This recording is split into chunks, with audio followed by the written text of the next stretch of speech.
dia misaotra an' Jesosy tsika dia ny tompo hiteny amintsika tsirairay avy faraky le lazaina teo hoe ny zavatra zava-dehibe amin'ny fiainana dia ny fahatsapanao ny fanatrehan' Jesosy fa raha tsisy ny fanatrehan' Jesosy dia fahafatesana tsisy fiainana dia ny zavatra mahamaika amin'izao fitoriana izao dia ny atonga antsika tsirairay avy halala an' Jesosy hafantatra an' Jesosy zavatra mahamaika dia atonga antsika ho mpianatra ny tompo fa ny mpianatra ny tompo ny miditra ny fanjakan'Andriamanitra zavatra mahamaika dia tsy hitazona antsika eto averiko foana izay fa eto toerana ihany fandalovana fa tsy fiangonana tsy rafotr'olombelona napetraka fa ho an'izay mangetaheta dia afaka tonga hatrany izy rehefa misy ny fotoana dia ny tanjona dia halala an' Jesosy ianao dia rehefa mandeha any amin'izay misy ianao dia hitory an' Jesosy hanambara an' Jesosy amen zay ny lazain' Jesosy hoe manaraha ozy izy mantsy an'le zazalahy anankiray dia ozy izy hoe alao aloha zaho ozy izy andevona ny raiko dia ozy Jesosy hoe alao maty andevona maty ao aminy dia ianao mandehana mitory ny fanjakan'Andriamanitra zay ny zavatra tena hoe misy zavatra imatimatesantsika nefa zavapoana tsy mitondra fiainana ary zavatra tsy tena ilaina naindray mahamaika ny olona fa le tena ilaina dia le Jesosy Kristy le fanjakan'Andriamanitra adinontsika fa ny zavatra hoe mila iverenana dia ny iverenanao amin'le tenin'Andriamanitra iverenanao amin'le fahamarinana nanana ny tsirairay avy fiainana ka tsy ho fombafomba tsy toerana le fa le fiainanao anaty isan'andro san'andro fa tena hoe mpianatra Jesosy ary zao ny tena hoe zava-dehibe koa dia zao izy moa le mivavaka teo efa akaiky Jesosy ozy le mivavaka teo hoe fantatray mihitsy fa mandalo fotsiny zay eto fantatray mihitsy fa tsisy mahafa-po anay eto zay no ambara amintsika hoe Jesosy hoe fiverina eny amin'ny ran'olanitra vonona ve no miara-miakatra aminy fa zay vonona ihany miara-miakatra aminy fa zay tsy vonona dia ho taraiky io dia izay koa le fotoana eto zany hoe fanomezana antsika tenin'Andriamanitra manamasina antsika mampianatra antsika atonga antsika ho tanteraka eo anatrehan'ny tompo dia ho vonona amin'izany hoe fampakaram-badiny zanak'ondry zany amin'izany hoe fampiakaran'i Jesosy Kristy zany rehefa ho avy izy eny amin'ny ran'olanitra fa zay ny andrasantsika tsirairay avy amen andao tsika iain'ny tenin'Andriamanitra misy manana fanontaniana ve aloha sao dia misy fanontaniana manitikitika any ray na roa na telo dia ho valitsika vetivety dia mandrositsika mihain'ny tenin'Andriamanitra rehefa avy eo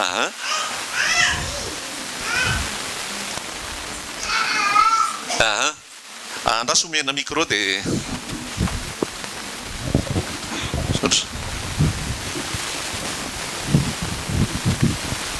zafady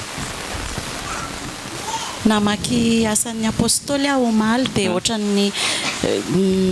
toko fahavalo moa le misy an'le hoe nataony betsaka ny natao batisa le niaraka tamin'ny Simona le mpanao ody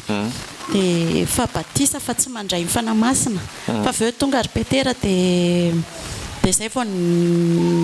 nametra tanana tamin'ny olona zay vao nahazo ny fanamasina ny olona dia zay zany ohatran'ny somary tsy azoko kely hoe amin'ny batisa zany ve tsy misy fanamasina azo hoe amin'ny fanaovana batisa fanontaniana mipetraka dia hoe misy fanamasina azo ve rehefa atao batisa ilay batisa araka ny tenin'Andriamanitra dia ny zavatra ny vakianao tao amin'ny asan'ny apôstôly toko fahavalo aloha vakitsika izay fanontaniana valitsika aloha zay sa fanontaniana fandray amin'izay andraso aloha valitsika izay asan'ny apôstôly toko fahavalo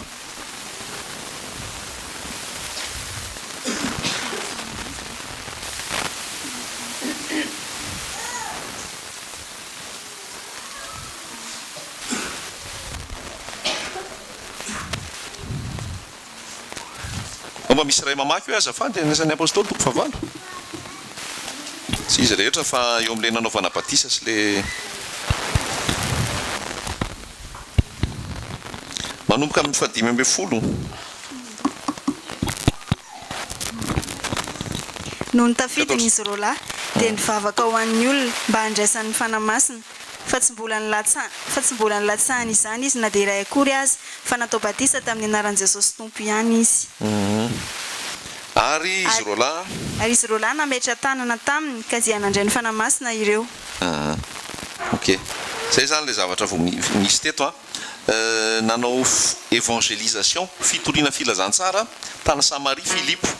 rehefa nanao fitoriana tany Samaria Filipo dia be da be ny olona niova fo be da be ny olona mibebaka be da be miracle zavatra nasehoan'ny tompo taminy dia maro ny olona nybebaka rehefa mibebaka ireo dia zay le voalaza teo avy eo hoe noho ny renin'ny apôstôly 17 teo noho ny renin'ny apôstôly tany Jerosalema fa Samaria fa nandray ny tenin'Andriamanitra dia naniraka ny Petera sy Jaona izy nakany aminy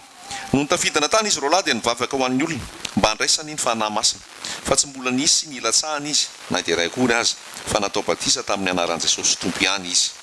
ary izy roalahy dia nametra tanana taminy ka dia nandray ny fanahy masina ireo raha ty tantara ty vakitsika io zany dia hita mazava mihitsy hoe nitory izy rehefa nitory izy dia mibebaka ny olona dia avy eo tsy nandray ny fanahy masina zay zavatra eto tsy ahotsika mihitsy zany le izy tsy aventsika mihitsy le izy fa zay zavatra nisy hoe rehefa natao batisa ireo dia tsy nandray ny fanahy masina tonga Petera sy Jaona dia nametra tanana taminy dia nandray ny fanahy masina ireo zay zao ka anankiray io zany ny fanahy masina no mahita an'io Andriamanitra no malala ny tsirairay avy ary Andriamanitra manana ny fotoanany raha io ka teo io le zavatra nisy teto io dia hitatsika le tantara zany hoe nametra tanana taminy izy ireo dia nandray ny fanahy masina ireo ohatran'ny olo moa zany hoe mandray ny fanahy masina dia zavatra mitranga rehefa mandray ny fanahy masina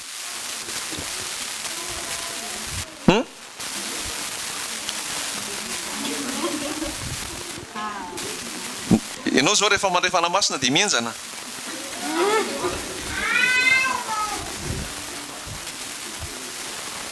mienjana be dia mivatana dia miteny ny teny tsy fantatra miala amin'ny ratsy fanaony tsy te hanota intsony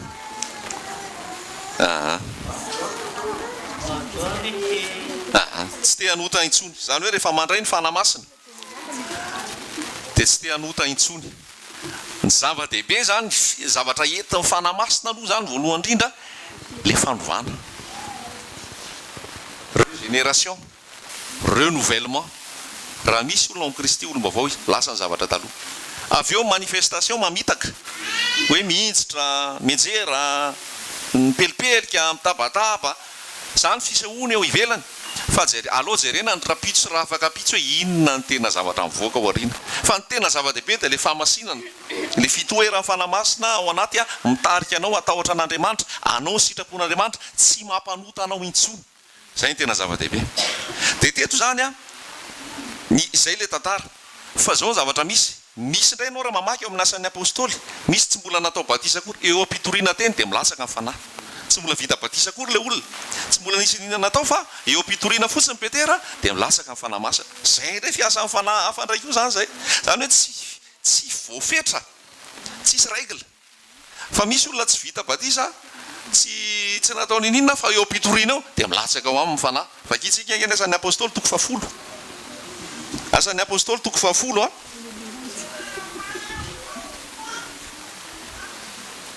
andiny 770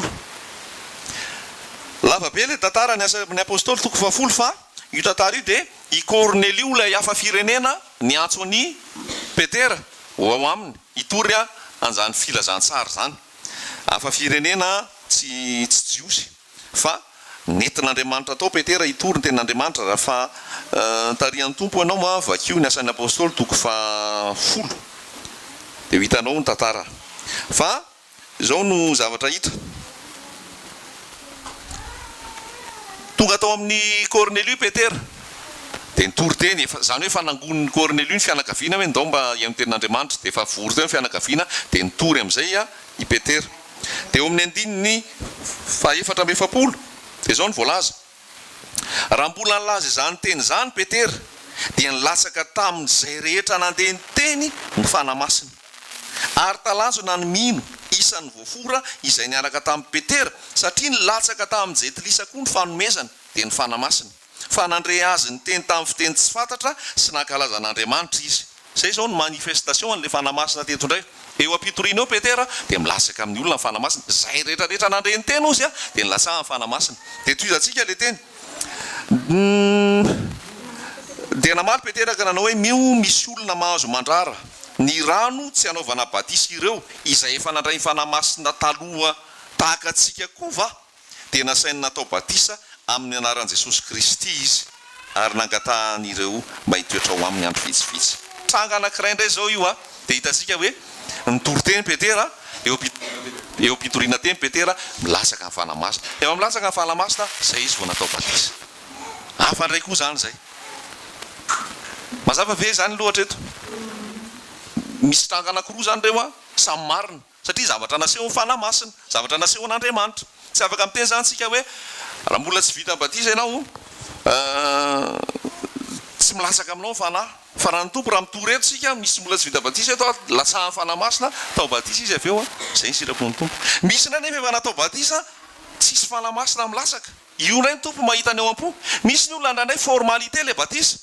dia fombafomba fotsiny fa ny fiainany ihany amin'ny isan'andro. Tsisy vokatry ny fanahy, tsisy fahamasina, tsisy tahotra an'Andriamanitra satria fisehoana ety ivelany. Eritrereto fa tanjona tratrarina fotsiny le batisa, fa io batisa io tsy tanjona tratrarina fa dingana lalovana hitombona ao fahalalana an'i Jesosy. Dia ny tompo mahita arakaraky ny tsirairay avy eo.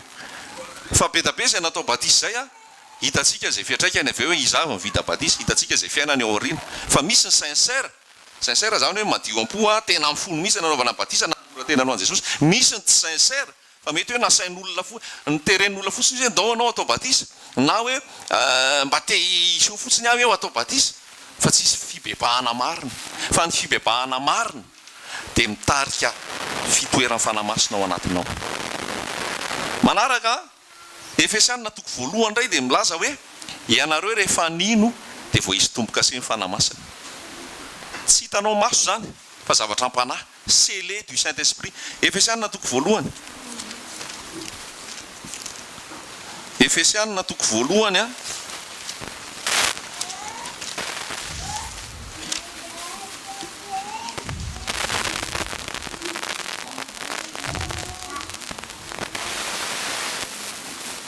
andininy 17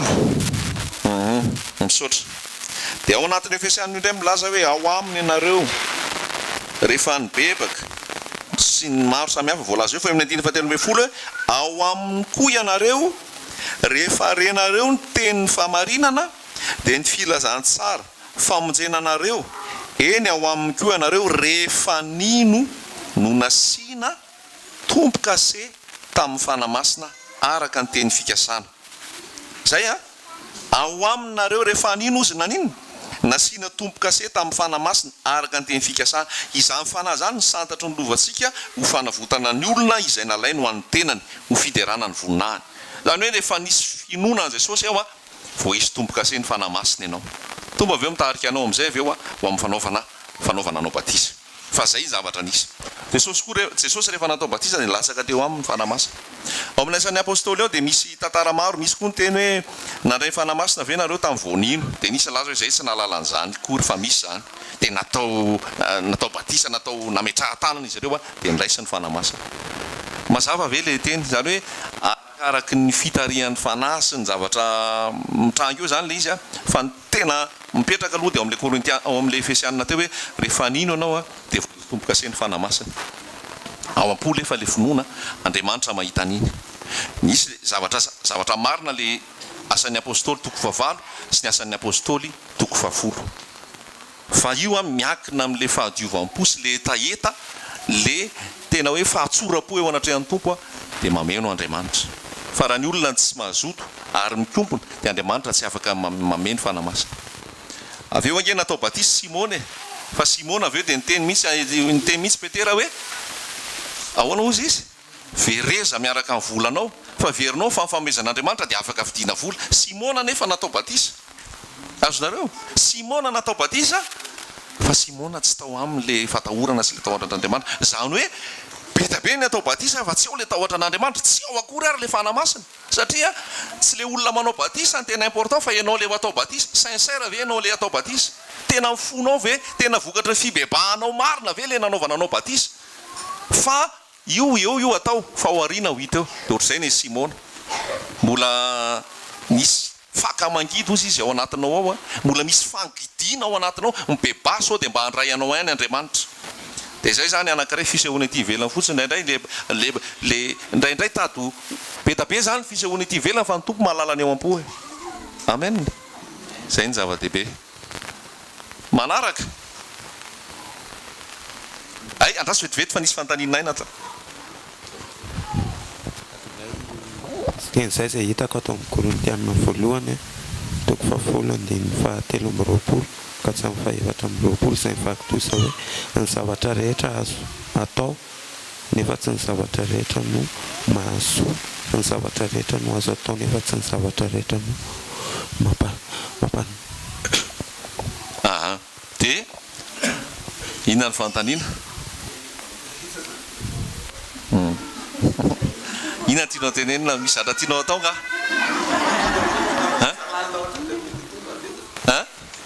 zay koa mialatsiny raha hiteneny ty zavatra anankiray ty za zany tsy haiko hoe tafiditra lalina ve dia laza mahita zavatra tsy fahita amin'ny olona fa na zaza gaga misy adala raha indraindray arabaiko manahoana manahoana hoe lasa normal be izy dia tsy haiko hoe hitan'ny olona ve io adala arabaiko hoe adala zao ahoana hotsika rehefa mandray tenin'Andriamanitra dia atao ahoana moa ilay tenin'Andriamanitra rehefa voaray mandray andininy ray ianao mandray andininy anankiroa dia inona anao tao mba halalana ny hevitra iny vakina ny ray manontolo no vakina ilay ray manontolo ka inona natonga Paoly ny teny an'iny hoe ny zavatra rehetra azoko atao fa tsy ny zavatra rehetra no mampandroso inona natonga azy ny teny an'iny inona zavatra nitranga tao fa sao dia manaonao foana matsysika maheno hoe ny zavatra rehetra azoko atao dia iny ianao fa tsy haiko andeha hijangajanga zavatra rehetra azoko atao dia iny ianao fa andeha hisotro toaka zavatra rehetra azoko atao dia iny aho fa andeha hifoka sigara na hifoka zava-madomelona satria hoe ny zavatra rehetra ho na azoko atao riana ny oloko no ny tsy fisiny ny fahalalana madiso hevitra andreo tsy fahafantaranareo ny soratra masina ny famarina ny tenin'Andriamanitra fa inona ny tiany tenin'Andriamanitra lazaina amin'ny hoe zavatra rehetra azoko atao inona ny zavatra nisy oviana ny zavatra ny tenenana an'io ndaovaka isika kely le izy Korintiana voalohany toko fahafolo zay izy teo Korintiana voalohany toko fahafolo andiny fahafiry izy teo telo amby roapolo dia vakio ingeny soramandry eo amin'ny toko fahafolo ery ambony hoe fananarana fandrao misy manara-po araka nofo ka tratran'ny loza le famitiana ny ery ara dia efa milaza hoe ho tratran'ny loza ianao raha manara-po amin'ny nofo dikan'izay mila fitandremana dia inona ny zavatra nyteneniny raha miakatra ry amin'le andiny fahatelo amby roapolo hoe ny zavatra rehetra azo atao nefa tsy ny zavatra rehetra no mahasoa ny zavatra rehetra azo atao nefa tsy ny zavatra rehetra no mampandroso aoka tsisy olona hitady ny hasoa ny tenany fa ny hasoa ny namany izay ena rehetra midy eny an-tsena dia ano fa aza manontany akory noho ny fieritreretana fa any Jehovah ny tany zay rehetra eo aminy ary raha misy amin'ny tsy mino manasa anareo ka ta handeha ianareo dia ano izay arosony eo anoloanareo fa aza manontany akory noho ny fieritreretana fa raha misy manao aminareo hoe ena naterina tamin'ny sampy io dia aza homana noho ny amin'ny ilainy lazany sy ny fieritreretana hoy izao tsy ny an'ny tenanao fa ny an'ny olo-kafa fa nahoana ny fahafahako no dia ho tsarain'ny fieritreretan'ny olo-kafa fa raha amin'ny fisaorana no andraisako azy izany nahoana no tenenina ratsy amin'izay anaovako fisaorana koa amin'izany na mihinana na misotro ianareo na inona ataonareo dia atao voninahitran'Andriamanitra zany rehetra zany aza manao zay atafitohana ny jiosy na ny jentilisy na ny fiangonan'Andriamanitra dia tahaka akoho izay ahafinaritra ny olona rehetra amin'ny zavatra rehetra ka tsy mitady ny mahasoa ahy ihany fa ny mahasoa ny maro mba ho vonjena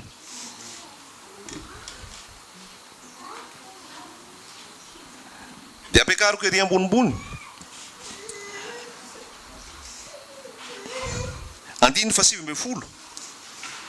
inona ary no lazaiko mety ho zavatra va ny ena terina amin'ny sampy na mety ho zavatra va ny sampy tsia izay zavatra teriny jentilisy ho fanatitra dia ateriny amin'ny demonia fa tsy amin'Andriamanitra koa tsy tiako mpiombona amin'ny demonia ianareo tsy mahazo misotro ny kapoky ny tompo sy ny kapoky ny demonia ianareo tsy mahazo mihinana amin'ny latabatry ny tompo sy ny latabatry ny demonia ianareo mampahasaro-piaro ny tompo va isika mahery noho izy va isika ny zavatra rehetra azo atao nefa tsy ny zavatra rehetra no mahasoa ny zavatra rehetra azo atao nefa tsy ny zavatra rehetra no mampandroso mitoy le izy avy eo tiana tenenina dia zao eo ambony ary dia efa misy miteny Paoly hoe tsy mahazo dikan'izay tsy ny zavatra rehetra ny azo atao ratsorona le izy satria paoly dia efa miteny mihitsy hoe tsy mahazo misotro amin'ny kapokony tompo sy ny kapokony demonia ianareo tsy mahazo mihinana amin'ny latabatry ny tompo sy ny latabatry ny demonia ianareo efa mandrara avy hatrany izy fa ny tia ny tenenina eto zany dia zao le resaka hena misy hena naterina amin'ny sampy dia avy eo iny misy mihinana dia misy tsy mahazaka an'iny hoe hena naterina sampy dia hoanao dia manafotoana ny hafa le izy zavatra rehetra azoko atao tsy hampandroso ny hafa iny tsy hatsara ny hafa iny rehefa tsy mampandroso ny hafa le izy a dia tsy ataoko rehefa tsy atafotoana ny hafa le izy a dia tsy ataoko zay le lazainy hoe tsy hanao zay atafotoana na amin'ny jiosy na amin'ny jentilisa ny zavatra nisy zany tao anatin'le hoe ny zavatra rehetra azoko atao sy ny zavatra rehetra tsy azoko atao dia teo amin'ilay fihinanan-kena ary zay ny toy an-tatoriana hoe ny any daholo ny hena rehetra zay amidy any an-tsena raha ohatra ka madio ny fisainanao jerena amin'le zavatra nisy zany le teny lazaina fa tsy tonga dia raisitsika amboniny le izy ka hanaonao foantsika tonga ny fisarana avy eo teny zavatra rehetra ho ny azoko atao ke dia angalatra zany fahadio ny fanao ratsy rehetra misy an'izay koa anaty baiboly fahadio ny fanao ratsy rehetra Tesalonianina voalohany toko fahadio ny fanao ratsy rehetra zany hoe na io ara mety tsy hoe mety fa fomba fiteny tamin'izany teo amin'ny tontolony tao amin'ny Korinto zany hoe milaza hoe manana fahafahana dia afaka ataoko ny zavatra rehetra nefa raha vao anafotoana ny olona fotsiny ianao a dia efa tsy mety zay raha manafotoana ny olona ny fihinanako hena dia tsy hinana hena mihitsy aho izy Paoly afaka ho aniko io fa za tsy te hinana an'io raha tafotoana ianao mazava ve resaka teo amin'ny resaka hena naterina amin'ny sampy sy ny fihinanana an'iny mety hanafotoana ny hafa dia tsy nataoko le izy fa tsy zavatra rehetrarehetra tena manjary manototsika raha vao raisitsika sala amin'izay le izy mazava amin'ny rehetra ve fanontaniana manaraka fifadikanina ve inona ny tena ilaina an'le izy dia tokony tsy maintsy hanao ve zany ny kristianina fifadikanina ve ozy inona ny tena ilana an'le izy tokony tsy maintsy hanao ve ny kristianina ianao ve mifadianina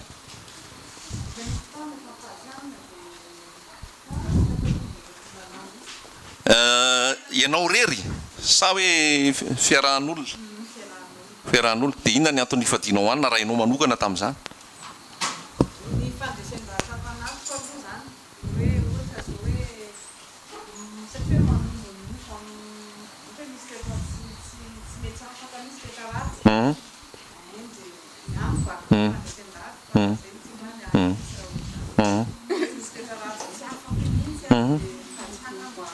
afaka azy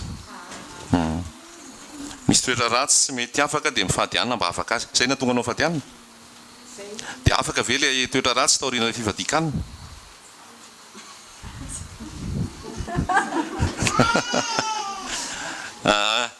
zao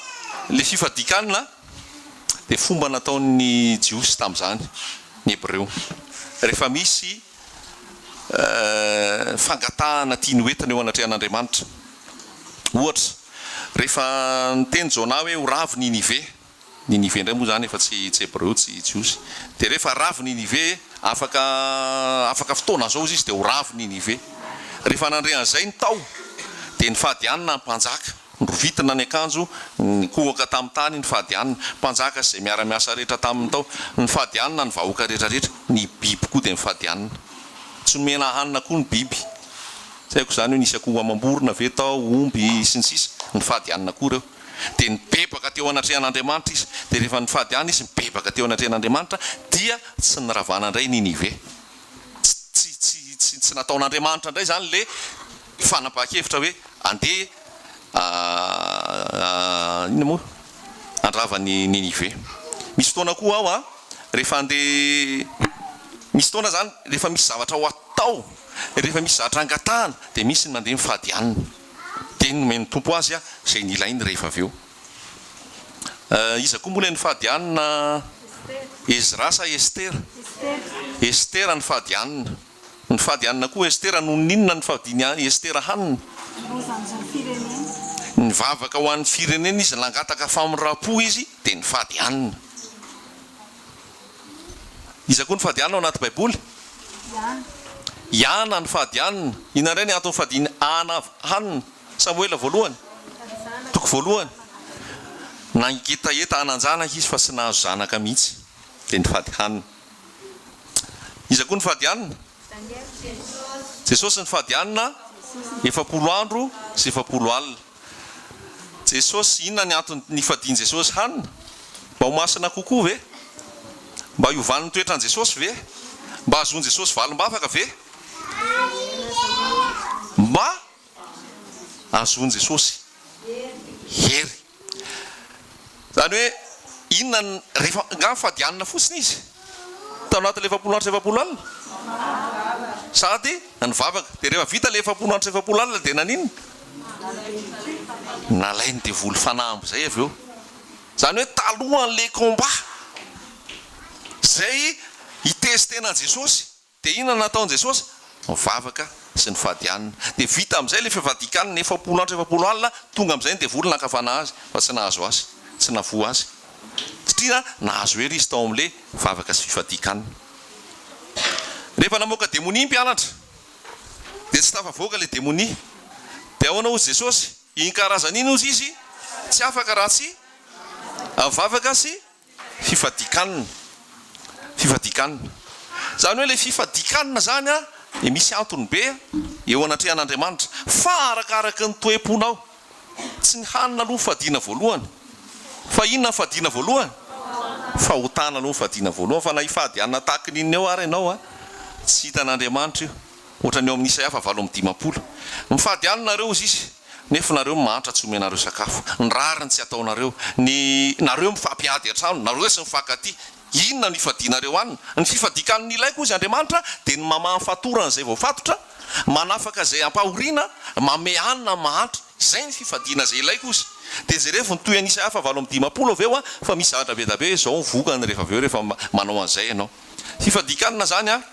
dia rehefa fehezina ilay izy dia zao fifadikanina ampanginana kokoa ny nofo. Ampanginana kokoa ny nofo dia ahafahanao mihaino, ahafahan'ny fanahy mahazoazo vahana. Dia me maheno ny feon'ny fanahy ianao, me maheno izay tenin'Andriamanitra ianao, me mahery ianao avy eo. Ny fifadikanina tsy baiko napetraka Jesosy hoe mifady hanina nareo indray mandeha isam-bolana rehefa sabotsy, hoe mifady hanina nareo indray mandeha isan-kerinandro. Tsisy an'izay eo. Fa nefa fifadikanina dia arakaraka ny fitarian'ny fanahy. Fa ny vokatry ny fifadikanina raha tena amin'ny fo sy amin'ny fanendretena sy amin'ny tena hoe fanatrehana ny tompo a, misy valiny foana iny. Me mahazo hery ianao, me mandresy ianao, me maheno ny feo amin'ny fanahy ianao rehefa mandeha mifady hanina. Ianao rery dia efa afaka mifady hanina ao an-trano. Fa tsy hoe tsy mbola nisy fifadikanina misy teto dia tsy nanao fifadikanina zay. Eto inge mety tsy fifadikanina fa zay samy mifady hanina any an-tranonay ihany nrehetrarehetra e. Fa le fifadikanina zany afaka atao tsirairay. Any am-piasana ianao ary rehefa tsy dia tena miasa be afaka fady hanina ianao tontolo andro. Fady hanina indray ianao rapitso raha mbola zakanao arakaraka ny fitarian'ny fanahy. Dia inona moa zany ny avaly azy? Le fifadikanina tsisy lalàna be mipetraka, tsy fahotana raha tsy mifady hanina ianao. Zay hitarian'ny fanahinao io tsika tsy ambanin'ny lalàna fa ambanin'ny fahasoavana. Ny olona mametraka règle anao indray mandeha isam-bola ianao tsy maintsy mifady hanina. Ny apetraka ny tompo aminao mety hoe indimy isam-bolana fa aza mihaino ny feon'ny olona fa ny feon'ny fanahy ianona aloha. Ny olona mametraka hoe isaky ny sabotsy farany ianao mifady hanina, napetraka ny olona zany. Ny tompo mety tsy mitarika amin'izany fa arakaraka izay hitariany fanahinao. Fa tsara no mifady hanina, ilaina no mifady hanina, hainonao an' Jesosy bebe koa ary ahafahanao mihaino azy tsara. Zao nefa ny fifadikanina dia izay lazain'izay hoe hiainona ny feon'ny fanahy bebe koa sy atonga ny nofo mba tsy hanan-kery fa hanana ny feon'ny fanahy ianao. Fa raha hoe hanovana toetra io a, raha hoe tena hoe mba atonga anao azo vola be sy ny sisa tsy zay. Ny manova ny toetra anao dia ny herin'ny azo fijaliana. Jesosy nombona teo amin'ny azo fijaliana, inonao fa niara-nombona teo koa ianao, niarana levina, niara-nitsangana tamin'ny maty, manana toetra vaovao ao amin'ny Jesosy. Izay ny manova ny toetra anao noho ny finoana. Fa indraindray ataon'olona mazimazia ilay fifadikanina. Misy zatra tiany ho azo dia mifady hanina, misy zatra tiany ho hita dia mifady hanina, misy ohatrany ohatrany hoe lasa zavatra mysteri mazimazi sy ny sisa fa averiko ihany le hoe Jesosy rehefa tonga teo amin'ny azy fijaliana ka nombona teo dia ina lazainy Jesosy vita ozy Jesosy vita ozy Jesosy tout est accompli indraindray mbola tadapitsika le izy tsika indray mbola anampy ny famonjena efa nataony Jesosy teo amin'ny azy fijaliana dia mieritreritsika fa noho ny fifaditsika any nanao amaliany Jesosy vavaka atsika mitogagy ianao amin'izany mitogagy ianao amin'izany fa tsy noho ny fifadikany nanao amaliany Jesosy vavaka anao fa tout est accompli ozy Jesosy zavatra rehetra dia omen'Andriamanitra malala dia matory azy izy inona no lazaintsika ny amin'ny zavatra any raha Andriamanitra ny momba antsika tsy omeny antsika izay tsy niaro ny zanany lahy fa natolo ny hamonjy antsika izy tsy omeny antsika miaraka aminy maimaimpona koa va ny zavatra rehetra mangata dia omena dondombo dia voany mitady hafa dia hita ny rany Jesosy ny manokatra ny lanitra sao dia verinao mba hisokatra bebe koa ny lanitra dia ifadianina ny rany Jesosy latsaka teo amin'ny azy fijaliana Jesosy maty ka nisangana tamaty nefa nanokatra an'io fa tsy ny fifadianao anina ny hanokatra an'io fa efa nisokatra io amen ny vavaka ataonao hamaliany Jesosy ianao ny rany Jesosy nanokatra manamasina sy manamarina anao ny heriny azy fijaliana manafaka anao fa indraindray le fifadikanina indraindray lasa motif hafa ny anaovantsika azy mazavazava ve mazava voahirana raha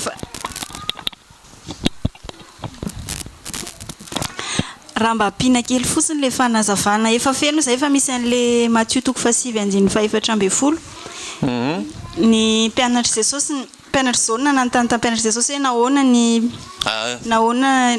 vakiko le izy dia nakany Jesosy dia nakany amin'ny Jesosy ny mpianatra zao ka nanao hoe nahoana izahay sy ny fariseo no mifady anina matetika fa ny mpianatra kosa tsy mba mifady ary Jesosy taminy moa mahay misaona va ny havan'ny mpapakatra raha mbola ao ihany mpapakatra fa ho avy ny andro izay anesorana ny mpapakatra hiala aminy dia izay vao mifady izy ny fifadikana tsy hoe ohatrany fa raha le ndraisana teo ohatrany hoe najerena zao na tamin'ny nivena ohatran'izany dia karazana fisaonana ihany koa fisaonana na hoe ohatrany hoe fanehoana alahelo dia eto ny mpianatra miteny hoe ny mpianatry niteny zany mpianatra zao zany teny hoe fa manina mpianatra tsy mifady satria tamin'izany fotoana izany Jesosy mbola teo raha hoe amin'izao vaninandro zao isany hoe afatsika hoe manampy amin'le resaka fifadikanana dia ohatrany hoe malahelo an Jesosy fotsiny ohatrany hoe misy olona tianao dia tsy eo le olona dia mavity tonga ianao dia tsy mahina-kanina dia izay mihitsy zavatra tiany Jesosy eo hoe lisany tsy mandeha ho azy fa ohatrany hoe malahelo an Jesosy ianao hoe dia misy fotoana ianao manimanina an Jesosy fotsiny dia tena ohatrany hoe malaikomana mihitsy ianao dia ahafahanao ohatrany hoe manantona an Jesosy izay raha zany ohatrany hoe ho ana manokana ohatrany hoe hitako tena hoe mahatonga anao aharitra ao anatin'ilay fifadikanina satria tena ohatrany hoe noho ny amin'ny Jesosy fitiavana anazy tia hanakaiky anazy bebe kokoa dia manentana antsika ohatrany hoe averina maka sy mangataka ny fitarian'ny fanamasina amin'ny olona Matthieu 5:4 io amen misaotra ny voahirana misaotra ny voahirana azosika le izy hoe raha mbola teo Jesosy tsy nilainjareo misy ny fadianina fa mbola faly be izy miaraka amin'ny Jesosy fa noho ny lasa amin'izay Jesosy dia hoe eo amin'izay izy vao hifady any misy fotoana koa ianao tsy mangataka ininona tsy mitady ininona fa manimanina sy te hanakaiky an Jesosy fotsiny dia mifady anina dia io tsy programmena be fa raha androany ianao nieritreritra hoe tena hihinana vary sy loka be mety eo ianao ny tompo mitarika anao mifady ianao androany dia iny ianao fa mifady fa tsy alamina be le izy mazava fantaniana ray farany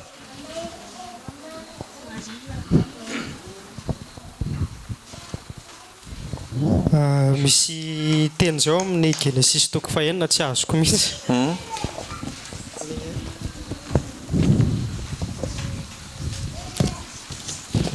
Genesis 5 tsy azo mihitsy le nitenen'ny tenin'Andriamanitra ao le misy an'ilay hoe zanak'Andriamanitra reo dia tsy azoko mihitsy hoe iza reo zanak'Andriamanitra tenena za zany mieritreritra hoe anjely ary vereo satria le tenenao amin'ny Job hoe raha mivorona ny zanak'Andriamanitra dia eo koa ny dia nefa mijery any amin'ny Hebreo dia hoe iza amin'ny anjely ozy izy natao hoe zanak'Andriamanitra fa tsika le natao an'ilay izy dia tsy azoko mihitsy hoe izy reo zanak'Andriamanitra reo andiny fa firy le izy azafady eo amin'ny andininy faharoa eo dia hitan'ny zanak'Andriamanitra fa tsara tarehy ny zanaka vavin'ny olona dia ireo zanak'Andriamanitra ireo mihitsy. Ka dia hitan'ny zanak'Andriamanitra fa tsara tarehy ny zanaka vavin'ny olona, indray zanak'Andriamanitra, indray zanaka vavin'ny olona, ka dia nifidy vady ho azy izy rehetra araka ny tiany izy. Ka dia hoy Jehovah, tsy mba hanapaka mandrakarivo amin'ny olona fanahiko, fa amin'ny faniavany dia nofo izy, nefa 20 taona ny androny. Amen. Iza le zanak'Andriamanitra, iza le zanaky ny olona.